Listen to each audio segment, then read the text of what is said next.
The subtitle of this exhibition, Prime Suspect, alludes to the way that Lucy McKenzie's exhibitions and artworks often function like detective stories, as well as the way that small, seemingly insignificant details open up onto larger narratives, and the recursive means by which her works are connected to one another, sometimes across long periods of time.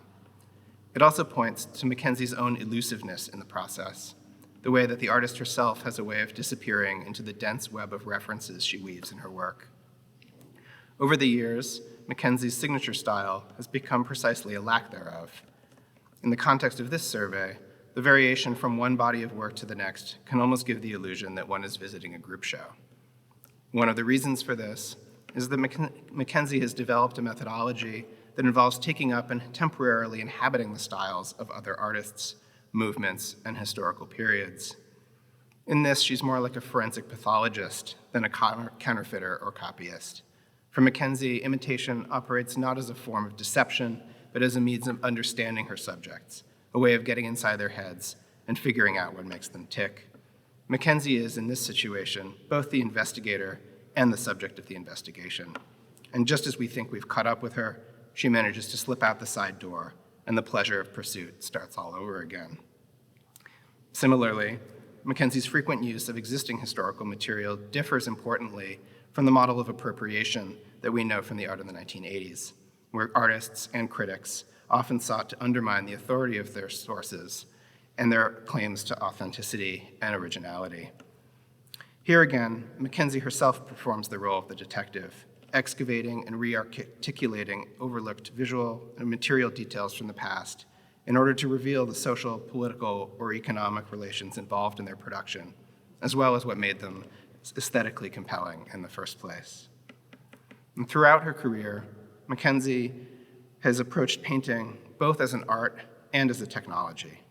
In 2007, already a successful artist, she made the unusual decision to go back to school and enrolled in an intensive training course offered by the Van der Kellen Institute for Decorative Painting in Brussels.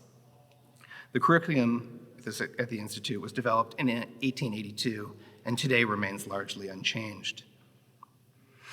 Her embrace of what she describes as procedural modes of painting and drawing, examples of which include decorative techniques for reproducing the textures and grains of marble or wood, as well as various forms of commercial illustration and trompe-l'oeil painting, reminds us that the medium of painting is deeply embedded in the same commercial, industrial, and cultural systems that we more commonly associate with reproductive media such as photography, film, or television.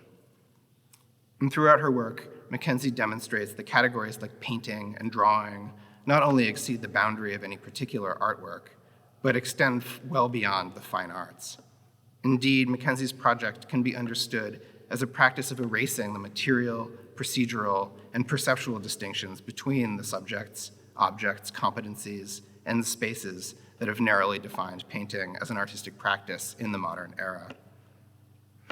A painted sign hung outside a shop window, a mural on the wall of a train station, an advertisement on the side of a building. All of these share the same essential genetic material as a canvas hanging on the wall of a private home or a public museum. And while the meaning of each is subject to the specificity of its own historical and cultural context, we can imagine that they are all cut from different areas of the same enormous canvas. And special thanks are due to the team here at the Museum Brandhorst. Exhibitions and publications are always collaborative projects, but never more so than during a global pandemic. And with me largely locked down in New York, I relied even more than usual on the skills, support, and generosity of my colleagues here in Munich.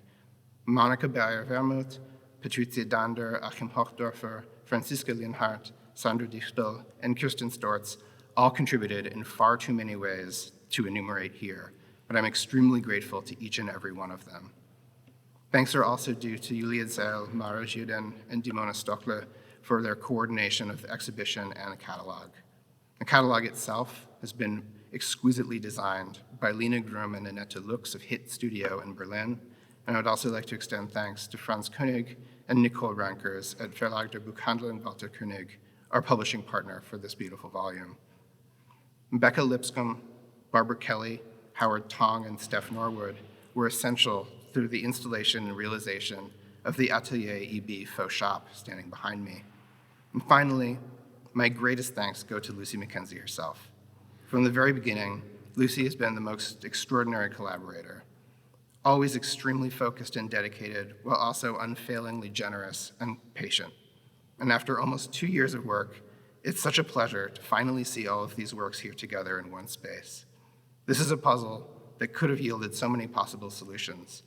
So I'm grateful to Lucy for trusting me to tell the story, or at least this version of it. Thank you and enjoy the show.